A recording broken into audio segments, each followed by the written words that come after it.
அனைவருக்கும் வணக்கம். சற்று முன் நமக்கு கிடைச்ச அதிர்ச்சிகரமான தகவல் நண்பர்களே. இந்திய கடற்பகுதிக்குள்ள ஏவுகணை ஒன்றை வீசி தாக்கி இருக்குது அமெரிக்கா அப்படிங்கிற அதிர்ச்சிகரமான தகவல் இன்றைக்கு இந்தியாவையும் இலங்கையையும் உலுக்கி இருக்குது அப்படின்னு சொல்லணும். இந்த அதிர்ச்சி தருகிற செய்தியை தான் முதலாவதாக பார்க்கிறோம் நண்பர்களே. அடுத்ததாக தொடர்ந்து ஈரானுக்கும் இஸ்ரேலுக்கும் நடக்கிற பிரச்சனைகள், இன்றைய லேட்டஸ்ட் அப்டேட்டை பார்க்கலாம். இதற்கிடையே இன்னொரு செய்தி வெளியாகி இருக்குது. அமெரிக்கா ஏஐ டெக்னாலஜியை, அதாவது செயற்கை நுண்ணறிவு தொழில்நுட்பத்தை இந்த போர்ல பெரிய அளவில் பயன்படுத்தி இருக்குது அப்படின்னும், அந்த தொழில்நுட்பத்தை கொண்டுதான் ஈரானுடைய மத தலைவரான கமேனி ஒளிஞ்சிருக்கிற இடத்தையும், அது போக ஈரானுடைய முக்கியமான தலைவர்கள்லாம் எங்க இருக்கிறாங்க அப்படிங்கிறதையும் துல்லியமாக கணிச்சாங்க அப்படிங்கிற செய்தி இப்பொழுது வெளியாகி இருக்குது. இன்றைய வீடியோ பயங்கர அதிர்ச்சி தரும் வீடியோவாக பரபரப்பான செய்தியை கொண்டு வந்திருக்கிறோம் நண்பர்களே. நம்ம சேனலை சப்போர்ட் பண்றதுக்கு நீங்க கீழே இருக்கிற சப்ஸ்கிரைப் பட்டனை தட்டுங்க. வாங்க நண்பர்களே, வீடியோக்கு போகலாம்.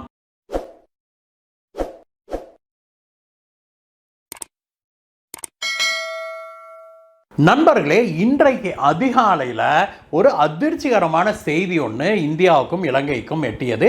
அது என்ன அப்படின்னா, இந்திய கடல் எல்லை பகுதிக்குள்ள சென்று கொண்டிருந்த ஒரு ஈரானிய போர்க்கப்பலை அமெரிக்கா ஏவுகணை கொண்டு தாக்கி அழிச்சிருக்குது அப்படிங்கிற அதிர்ச்சிகரமான செய்தி தான் வெளியாகி இருக்குது.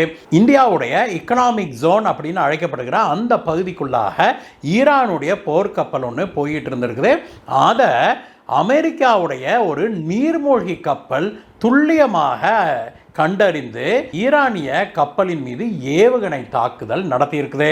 டொமாஹாக் அப்படின்னு அழைக்கப்படுகிற அந்த வகை ஏவுகணையை இந்த ஈரானுடைய போர்க்கப்பலின் மீது ஏவி இருக்குது.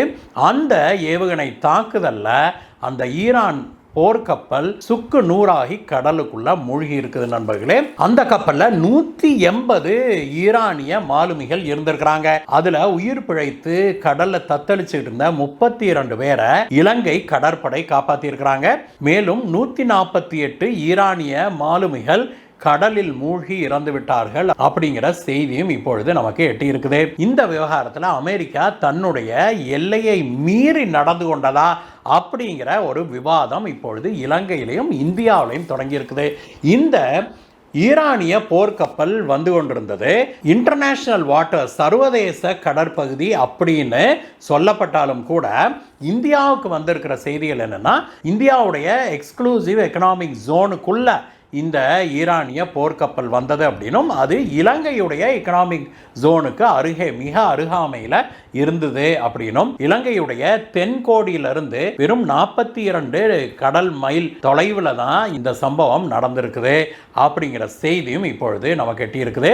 இப்படி இன்னொரு நாட்டுடைய எக்ஸ்க்ளூசிவ் எக்கனாமிக் ஜோனுக்குள்ள ஈரானிய கப்பல் வந்ததே தப்பு, அது இந்தியா மற்றும் இலங்கையுடைய அனுமதியை பெற்றதா அப்படிங்கிற கேள்வியையும் பலர் எழுப்புறாங்க.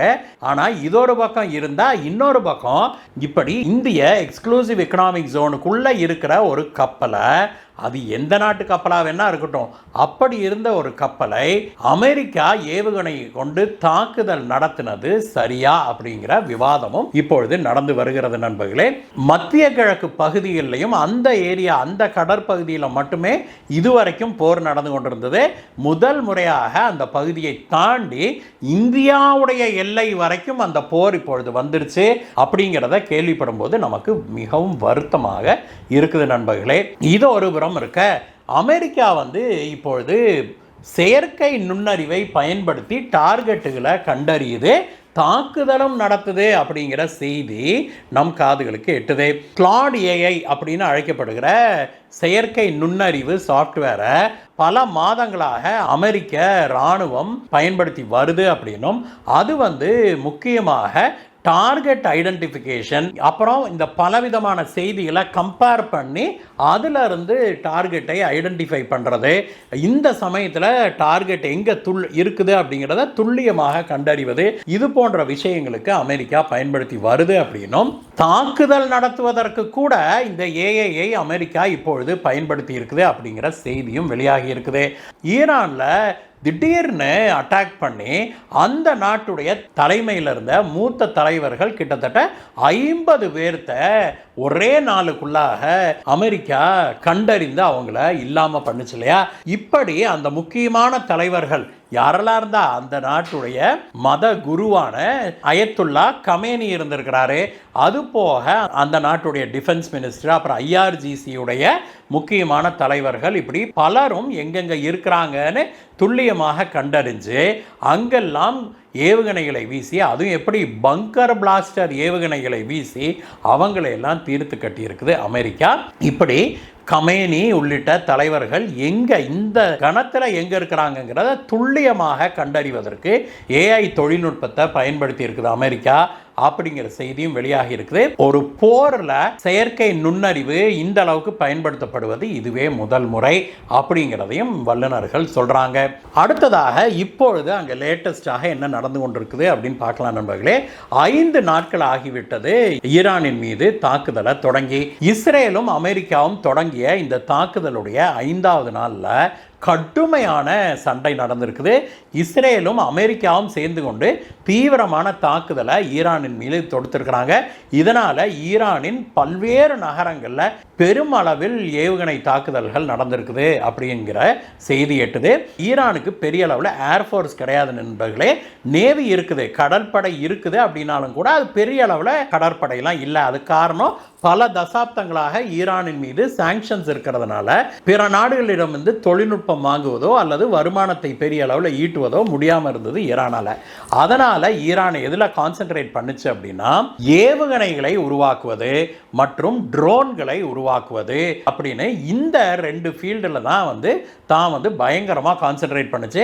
ஏன்னா இதில் இன்வெஸ்ட்மெண்ட் கம்மி, அது மட்டும் இல்லை எதிரியை நம்ம பெரிய அளவில் தாக்கவும் முடியும் அப்படிங்கிறதுனால இதை பண்ணியிருக்கு. நமக்கு கிடைக்கிற செய்திகளின் படி பார்த்தோம் அப்படின்னா மலைகளுக்கு அடியில் டனல்களை தோண்டி அந்த டனல்ல ஆயிரக்கணக்கான ஏவுகணைகள் மற்றும் ஆயிரக்கணக்கான ஆளில்லா போர் விமானங்களை உருவாக்கி ரெடியா வச்சிருக்குது ஈரான் அப்படிங்கிற செய்தி நம்ம கேட்டது.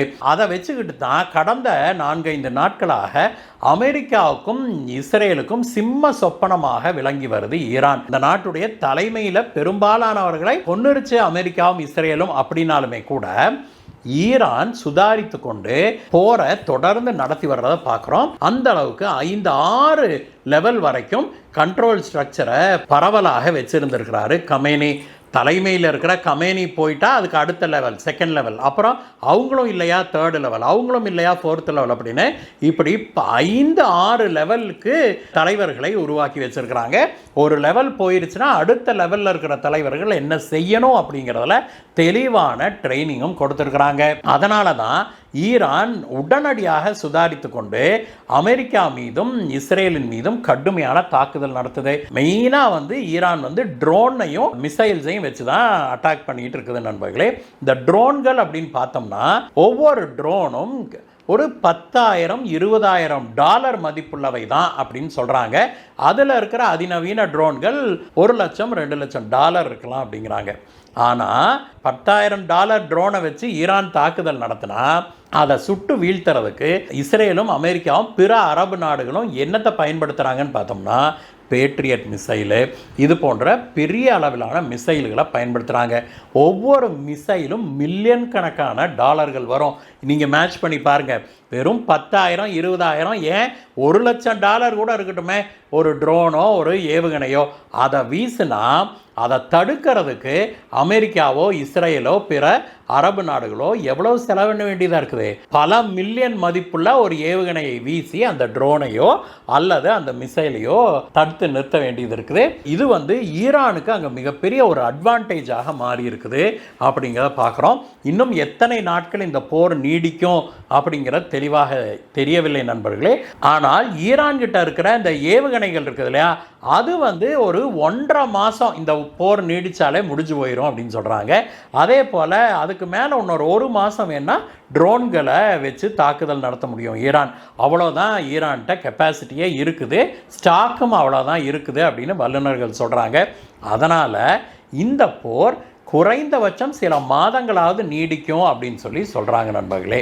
எது எப்படி இருந்தாலும் நண்பர்களே, இன்றைய சூழ்நிலையில் இந்தியாவுக்கும் கூட பதற்றம் பற்றி இருக்குது. அதற்கு காரணம் இந்திய கொல்லைப்புறம் வரைக்கும் அமெரிக்காவுடைய போர் கைகள் நீண்டு விட்டது. அமெரிக்கா ஏவுகணை தாக்குதலை நம்முடைய கொல்லைப்புறம் வரைக்கும் கொண்டு வந்து நடத்தி இருக்குது அப்படிங்கிறது இந்தியாவுக்கு மிகப்பெரிய டென்ஷனாக மாறி இருக்குது. அடுத்த சில நாட்களில் இந்த போர் எந்த லெவலுக்கு போகும் அப்படிங்கிறதுக்கு நமக்கு தெளிவான ஒரு ஐடியா கிடைக்கும். இந்த வீடியோவை பற்றிய உங்களுடைய கருத்துக்களை சொல்லுங்கள் நண்பர்களே. மீண்டும் உங்களை வேற ஒரு வீடியோ சந்திக்கிறேன் கைஸ். Bye bye.